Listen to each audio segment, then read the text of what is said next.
And I was just about to start talking when I felt a hand come out on my head, and she twisted my head so she could look straight in my eyes.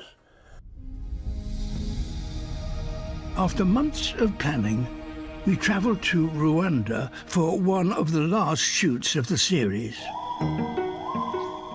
We had no idea what we were about to witness.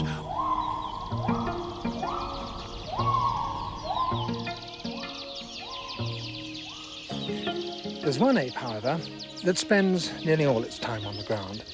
It lives here 10,000 feet up on the flanks of the volcanoes of Central Africa, on the borders of Rwanda and Zaire. The gorilla. You don't stare at a gorilla.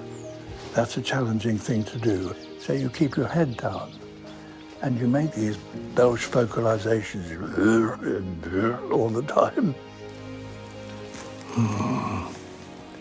And that's a sort of conversational acknowledgement that you're in their presence.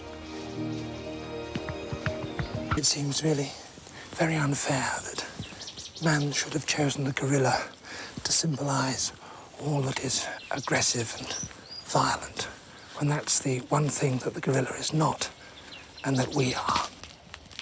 And John said, go over there, and when you get to them, start talking about the thumb and the forefinger and how it was important to grip things.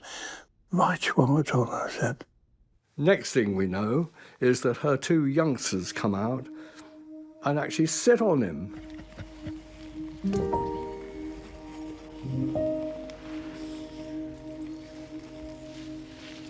There was a moment when you could barely only saw the top of David's head, literally.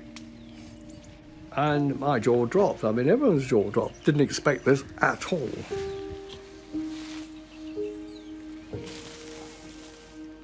I honestly don't know how long it was.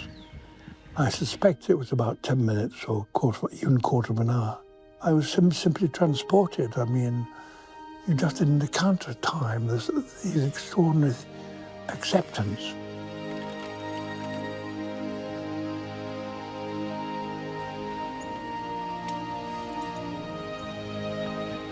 And I was just about to start talking about the opposition of the thumb and the forefinger when I felt a hand come out on my head, and it was an adult female, and she twisted my head so she could look straight in my eyes, and looked inside my mouth and put a finger in my mouth, and then made this belch vocalization.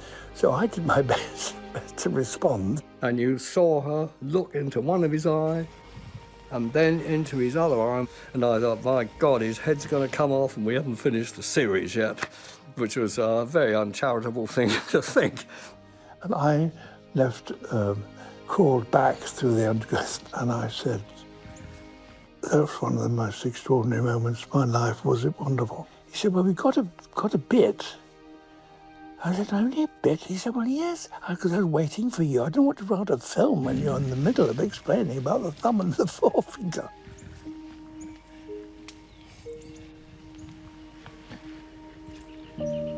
Extraordinary, really. I mean, it was one of the most privileged moments of my life, really.